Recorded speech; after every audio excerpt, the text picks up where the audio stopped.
I'm going to give you just an overview of the thyroid function. And I'd really like this to be a question and answer. So I've really just got just a few slides on the two things that may happen over time to people, high or low. And after that, we'll just have some fun. So our clinic number is on here. Good morning. Until everybody gets settled. There's some good information in your handout, but we're just going to basically do a quick review of what is the thyroid gland. So the thyroid sits right here in your neck. It's really on either side of your vocal cords or your trachea. And when people have injuries to their neck, that's one of the things we'll check. We might check that you don't have had injury to the thyroid gland. People who have had chemotherapy can get injury to the thyroid gland. And then sometimes, just with age, the hormones that it produces go down in levels very gradually over time. But if it's sudden for people, then they may have issues. So that's why we'll go over the three things we check if we think you're having either high or low levels of these hormones is the TSH, the T3, and the T4. So those are basically the three compounds that this teeny little gland makes. And the bottom line is the thyroid actually is one of the main drivers of your metabolism. Because if you have really low thyroid, you start, feeling slow and maybe even depressed, and you start gaining weight. And sometimes this can happen to people, like I said, very gradually, and so it's not picked up right away. And sometimes it happens pretty suddenly, like with a woman after she's had a child. Occasionally the thyroid hormone, for whatever reason, was upregulated or working hard while she was having that baby. And then afterwards, it just kind of doesn't kick back in and put the right amount of hormone in the body. So these are the two that we check. And the main thing that the thyroxine is made of, which is what your thyroid hormone makes, is iodine and also an amino acid. So most everybody gets enough amino acids, because you're eating, even if you're a vegetarian, if you're eating enough protein, you're going to get tyrosine, you're going to have enough amino acids. But now the iodine is something that they added to the salt in about 1900 because so many people had hypothyroid because they weren't getting enough iodine, because it's the main ingredient. So if you've given up salt, that's good. But the other thing is you probably need to look at foods that have some iodine in them. Breads sometimes fortified with iodine. If you take a vitamin mineral complex, you want to just look to make sure it's got which one. It's called a trace element or a trace mineral. Iodine is, and that's in that. A lot of foods are high in iodine, especially nuts. So just make sure that you are eating a well-rounded diet, and if you think you're not getting enough iodine, you can look for that in the ingredients of things you buy, or at least maybe a multivitamin with some minerals. So the two most common things that happen, and hypo or low thyroid is the most common, and that's where over time your body just doesn't produce enough of this hormone.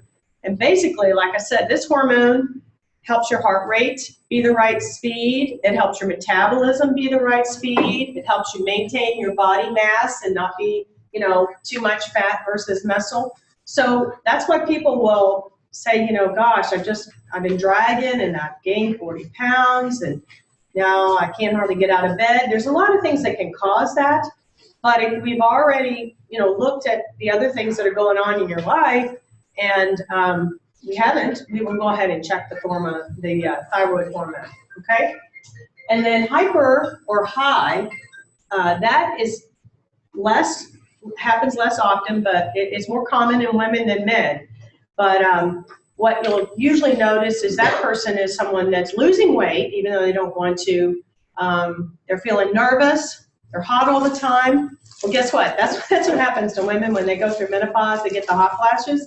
So it's really pretty similar to that. But if you know a guy who's really skinny and now he's looking sunken around his eyes, if he's eating okay and he's not out partying all night and he's actually trying to take care of himself, there again we might look to see that he's not got too much of this hormone. This is a little bit fuzzy, but I like this because picture says 1,000 words. This is someone who's cold all the time. Their speech may even be slower. The bowels move slower. They're going to have hair loss. They're just like everything in the body is not working as good as it should. Anorexia, that's a big word for they're not very hungry, and they're also, but they're still gaining weight. So, here you don't want to eat, but yet you keep gaining weight. Brittle hair, brittle nails, and sometimes receding hairline. But what's really noticeable to me when you come in is that intolerance to cold. And I don't just mean like, oh, I'd like to move to Florida. I mean where your hands and your feet are cold all the time. You can't get them warm. And, you're only 40 years old. That's really unusual. So signs of low hormone, again, are maybe even a low body temperature. That's a late sign. A lack of energy. You've got fluid that's unexplained. I know you guys are on your feet all the time, so you may have a little bit of fluid in your legs. But when you go home, put your legs up, that should go away. Or if you go out and just take a walk for 5 minutes, you should feel a little bit better. These are people that no matter what they do, they just feel like they're driving. And when it gets really bad, it can even slow down your heart rate. And I've known people that even had psychiatric conditions come on where they can't reason. And that's because their whole brain is moving slowly. Chronically, you're going to have memory loss and insomnia. So one group of people that you all know that are probably a little older than you that this looks like. Everybody who's over the age of 70 or 80, they start slowing down, they get some memory loss. They may even, not feel very good, they gain some weight. So it's really hard to pick up an elderly, is my point. So if you have somebody in your family who's, they've tried other things and, normally you'd think they would get up and go and they just can't anymore, you might look at their thyroid as well. And in children, it can occur, and in that case, it really can slow their growth and their mental development. So here's the hyper guy, and he runs around all the time. He's sweating, he's got the bulging eyes, and then his heart rate actually starts going up. And most of the time, your resting heart rate for men, especially if you exercise, should be somewhere between 40 and about 70. I mean, this is somebody who's 90 all the time, sitting here, eating lunch, relaxing, and their heart rate's high. And for women, they can have miscarriages. They start, they lose so much weight, they lose their muscle mass. And then eventually their blood pressure goes up. I had a patient that came in to take care of her, and she had already been in the hospital about 2 days, and her heart rate was over 110. Her blood pressure was very, very high. She was sweating. She was nervous. She lost 50 pounds in the last 3 or 4 months. And I really thought she was going to die that night. So I called the right kind of doctor who's an endocrinologist, and I said, this is what I have, and this is what I think she's got, and this is what I think she needs. And she said, you're exactly right, and give her that medicine now, and give her some IV fluids, and I'll be in to see her in a half an hour. So it can actually kill somebody when they're really, really, really hyper that way. So if you know somebody who's already a little hyperthyroid, and they were to go out and get dehydrated or get the flu, or God forbid, do some uppers or some, stimulants, 19 Red Bulls or whatever, it really could be dangerous for them. So here's some people with their symptoms, everything speeds up. And there was a nurse that I was working with, and she was a supervisor, and she came running in, and it was winter time, and she had a short sleeve shirt on, and she was skinny, and she was moving fast, and she was talking fast, and her eyes were bulging out. And I said, slow down just a minute. I said, are you hypothyroid? She goes, how did you know?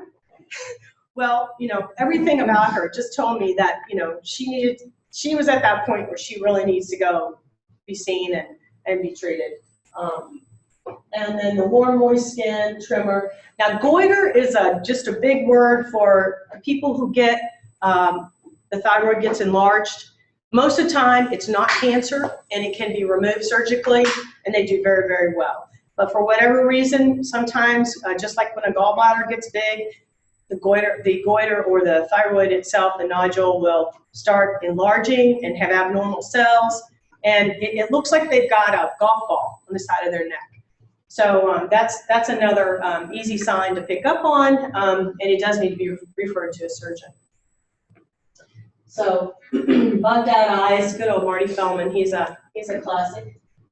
Unfortunately, more women than men get this. Sometimes it is after childbirth. And the big word, the adenoma, occasionally it is a cancer. So, but it's a very treatable cancer. It can be removed. That section of the thyroid can be removed, and then they can receive some chemotherapy. Do very well.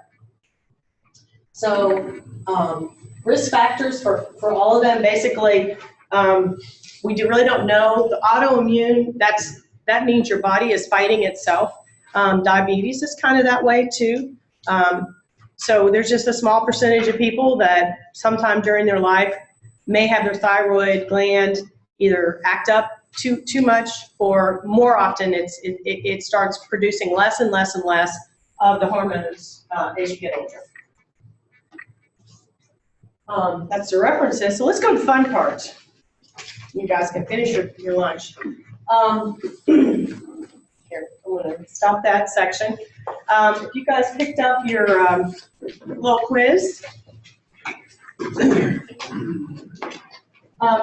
I was trying to think last night, what's picture's worth 1,000 words. So I got the guy who's hyper, and I got the guy who's really, so laid back he can't get out of his chair. So when you think of the Winnie the Pooh series, Winnie the Pooh, he's a little fat bear, and he likes to lay around and eat honey all the time, right? So what do you think his thyroid is? Is it high or is it low? It's low, right? Now, Pooh may just like to eat honey and lay around, but chances are he doesn't have a lot of energy. So I would check him for his thyroid hormone, and I would think he might be low. Now, what about his friend Rabbit? It's going to be high. You've had a coworker that's like this, and they're moving around all the time, and they're jittery, so maybe high. What about little Eeyore, moving slow, right? Okay, so he's slow. What about Christopher Robin? Healthy little kid who likes to play with everybody, run and jump. Is that normal for an 8-year-old? Yeah, okay. The little kid that lays around on the TV and never ever wants to do anything, if you finally take the TV controller away from him, if he gets up and runs around, he's fine. If he doesn't, I might check him for hypothyroid. What about good old Barney Fife? Fast, don't you think? And he had that classic, like, hollow eyes, and I just remember, like, Andy would give him something to do, and he'd move around real fast, so maybe hyper. And maybe not. Maybe he's just a hyper person.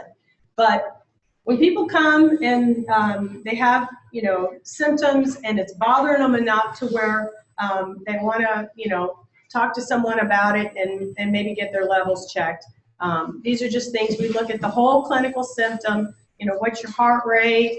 What's your tolerance to cold and hot? Have you been gaining weight that's been consistently over a long time, and so forth? And then we'll check your levels. So these slow guys, do you all know the treatment for thyroid? It's basically a replacement.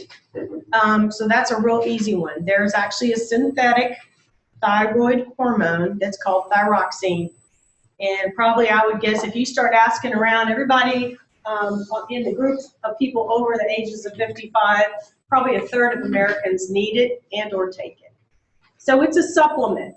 But the one caveat is you don't want to give it to people who just for weight loss, because it's a stimulant. So just like cocaine or Adderall or 19 Red Bulls, it can give you a heart attack if you take too much of it. So, you should always be checked if you are taking a supplement like that at least once a year, that your levels are okay, that your weight is okay, that your heart rate's not too fast, and so forth.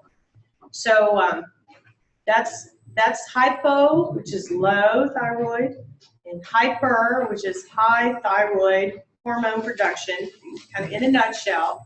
And the main thing about this one is that it works on almost every other body system a little bit, because hormones themselves are basically like little messengers, and they go out and they tell your muscles to build themselves or to not build themselves. They tell your heart to get faster or get slower, and so they're there all the time. So if anyone has friends or family or yourself that you've had a good checkup, but now you've got this chronic thing that just keeps getting a little worse, it's always worth just taking a look at. Okay. And unfortunately, like I said, most people eventually, this hormone does kind of drop off after age 50 through the rest of your life. So if you live to be 90, God bless you, you'll probably get a thyroxine pill by the time you're 90, because it's just one of those hormones that the body just kind of quits producing enough of over time. So very few people actually get a cancer of the thyroid. Like I said, it can be resected. If you get a tumor there, a lot of times it's just benign or non-cancerous and can be treated with medicines and chemotherapy. So, do you guys have any questions? Know anybody who's, yes, sir? Does the condition show up in a regular blood test, or do you have to? It shows up on exam, first of all. So if you have a regular heart rate and a regular weight, and you're not nervous and you don't have these symptoms, I wouldn't normally send the blood test. Now, if you came to me and said, I've been working around radioactive iodine for the last 10 years, that's the one thing, the iodine, the only place in your body the iodine is stored consistently is in the thyroid. I would screen you because that's a work hazard, okay? But if you don't have any symptoms, I wouldn't normally send this, except maybe once when you get to be 50 or 60 and you're starting to have some of these symptoms, okay?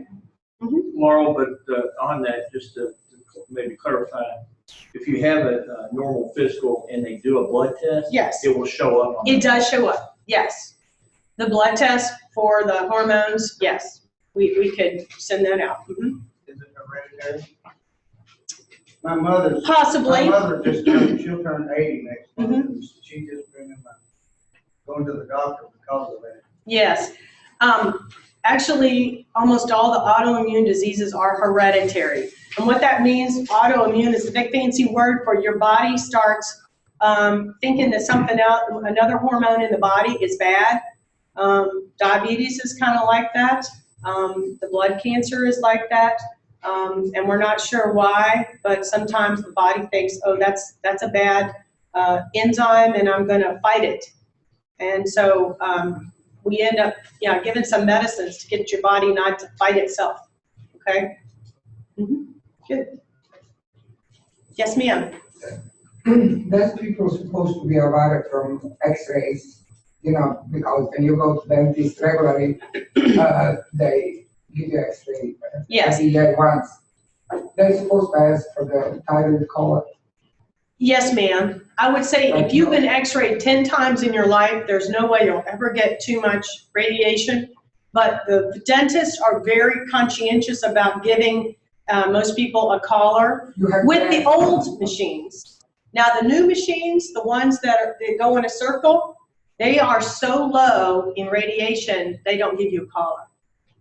The ones that you stand in and they do the panoramic machine, the new one, and the new mammograms are the same way too. They usually give you a sleeve anyway, but the new mammograms are very low in radiation, the new machines. But the reason they're protecting the thyroid, exactly that, is that it is sensitive to radiation. If any of you all read about World War II events, anyone that went into areas of radiation, thyroid cancer was high because the thyroid, the iodine, stores the radioactive iodine, and then it gives you cancer.